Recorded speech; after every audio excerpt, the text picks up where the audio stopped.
So I just installed another modification to my VFR400. Can you guess what it is? I think it's a bit mental and can see why others are going to hate it. Just stick around to the end of the video to see the reveal. Also, installing it has caused a big issue with the bike. We'll be revealing that modification at the end of the video, but before that, let's visit some modifications that you really want to avoid, or you might die. First thing I'm going to show you should protect the bike, but I've heard stories it can do the opposite. But before we get into that, let's look at a mod that you definitely aren't expecting to be on this list. And to be fair, I wasn't even sure if it deserved a spot. I mean, after all, I'm looking to get some for myself. The reason being is because I'm broke, and what I'm about to talk about is very cheap. I'm of course talking about Chinese fairings.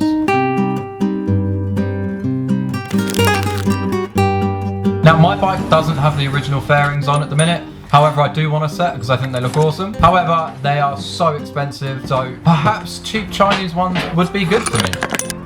On the other hand, they aren't as good quality, they don't fit as well, and you will probably get the more snobby people looking down on them. But if you can get over that, then, you know, they might be alright.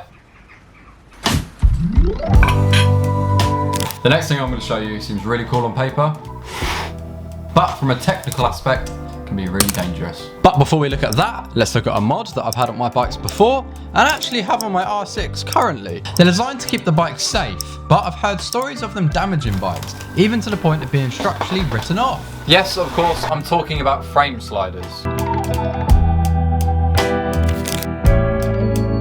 I think that's what they're called anyway. I'm not running any on my VFR as I'm after the cleaner look, and they stick out quite a lot. They're definitely a great popular mod, but I have heard stories of them damaging frames upon impact. Personally though, I think if you bought a decent set, they'll be engineered not to do that. The next thing we're going to talk about actually derives from the VFR's race pedigree, and I actually have some of these in my track car. Now, like you're probably aware, the VFRs are a very popular track bike, and what do track bikes need? Track pads. Although, if you've got these on your street bike, try not to crash into what's in front of you as you wait for them to warm up. This next one I'm going to show you, I don't see much on the VFRs actually, but it is a common mod nonetheless, and I bet you've done it to one of your bikes in the past. It's a mod that does make a big difference, but personally I don't quite understand it because you will get pulled over and you will get points on your license. And personally, I just don't think it's worth the risk.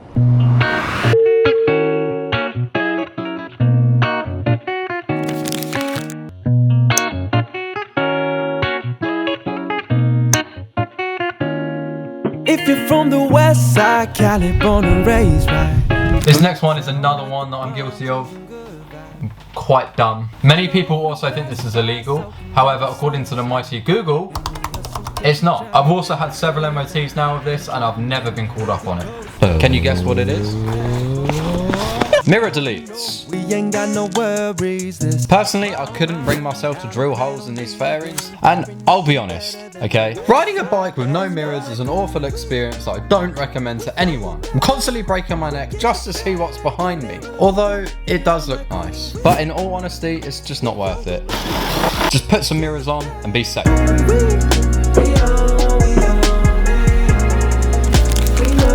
Now, we all know that parts for our VFRs are very expensive, especially good ones like Nitron rear shock, for example. However, what if I told you that we could buy a mod for just £10 that can transform the bike? Well, I'd be lying because this next one is cheap bar end mirrors. 9 times out of 10, they look awful and are terrible quality.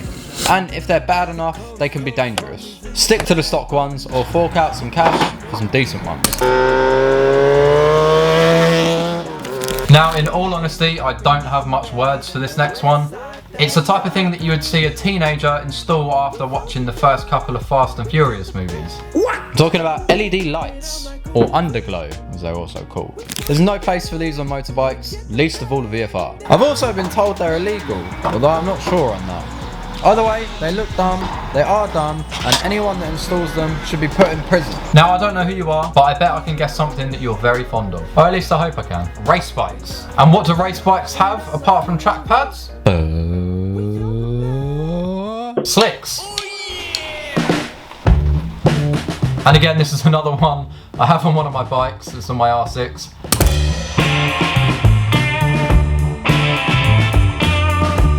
But then again, that is a track bike, so they look cool and they're great at what they're designed for. But if you have these on your street bike and you get caught in the rain, well, it goes without saying, you're in trouble. Okay, next one.